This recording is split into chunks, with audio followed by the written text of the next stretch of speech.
Um, Ever find yourself completely engrossed in a movie only to be slightly disappointed by the ending? It's a frustrating experience, isn't it?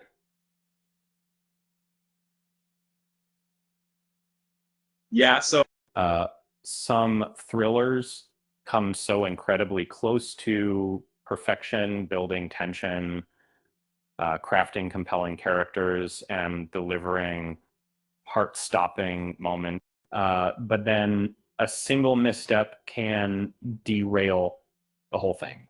And then let's explore 10 films that nearly achieved cinematic greatness, but fell just short. First up is 2018's Dragged Across Concrete.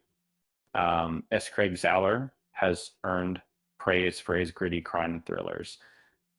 And this one is no exception. Um, um, it follows two disgraced cops, Mel Gibson and Vince Vaughn, as they navigate a dangerous underworld gravy assistants that are. The film is it's tense, it's violent, and features fascinating character studies. Uh, However, a lengthy monologue from Gibson's character feels out of place, uh, resembling a Facebook rant more than a natural part of the story. It momentarily breaks the immersive experience. Next, we have M. Night Shyamalan's 2024 thriller Trap. Josh Hartnett delivers a strong performance as a father whose daughter's concert turns into a terrifying ordeal. The setup is intriguing, and Shyamalan expertly builds suspense.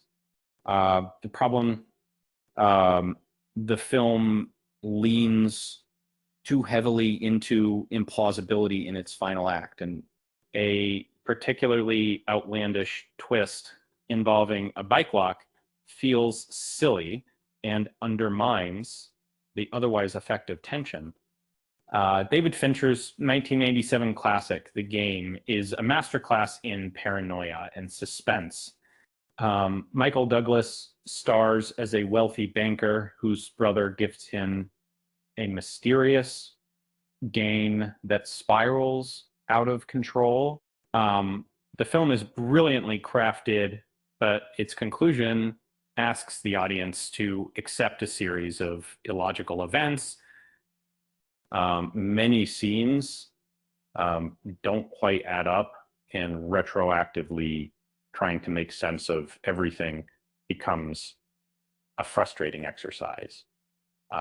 William Friedkin's 2011 film Killer Joe is a dark and disturbing thriller.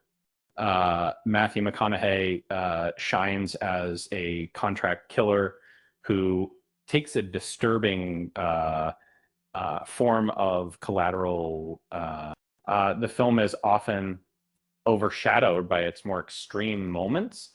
The infamous chicken wing scene, while shocking, feels gratuitous and unnecessary.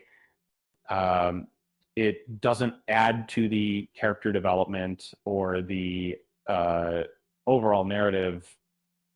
Uh, uh, uh, Light that Michael Mann's 1995 epic Heat is a landmark crime drama.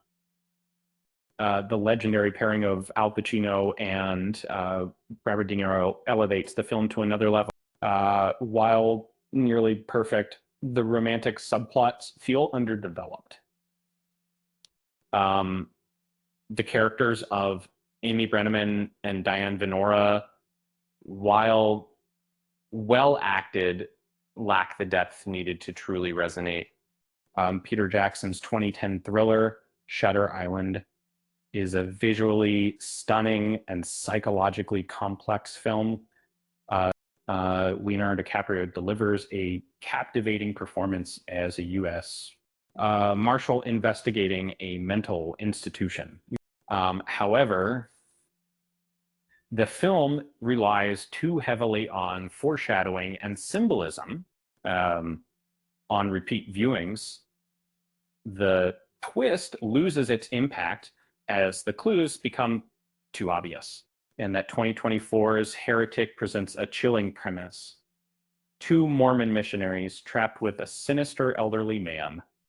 Hugh Grant is phenomenal as the unsettling Mr. Reed, and the film blends horror and thriller elements effectively. Dodd.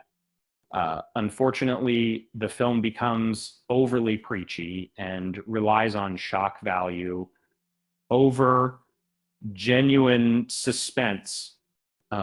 It feels more like a political statement than a compelling thriller.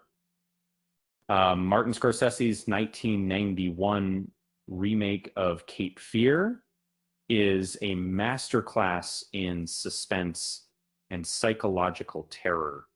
Robert De Niro delivers a chilling performance as a vengeful ex-convict.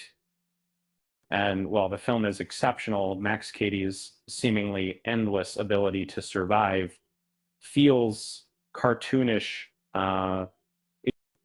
It undermines the realism and tension that Scorsese so skillfully builds. Peter Jackson's 2009 film, The Lovely Bones, is a haunting and visually stunning adaptation of Alice Sebold's novel. Saoirse Ronan shines as the murdered Susie Salmon. However, Mark Wahlberg's performance as Susie's father feels flat and lacks the emotional depth needed to convey the grief and rage of a grieving parent. Finally, we have the 1974 classic, The Taking of Pelham 123. Walter Matthau delivers a memorable performance as a subway dispatcher dealing with a hostage situation, while a tight and realistic thriller, a few moments of attempted humor fall flat. They disrupt the serious tone and feel unnecessary. So there you have it. 10 thrillers that came incredibly close to perfection, but stumbled at the finish line.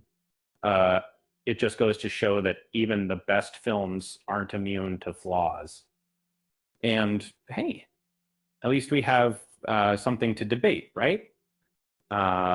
With that said, thanks for watching, and until next time.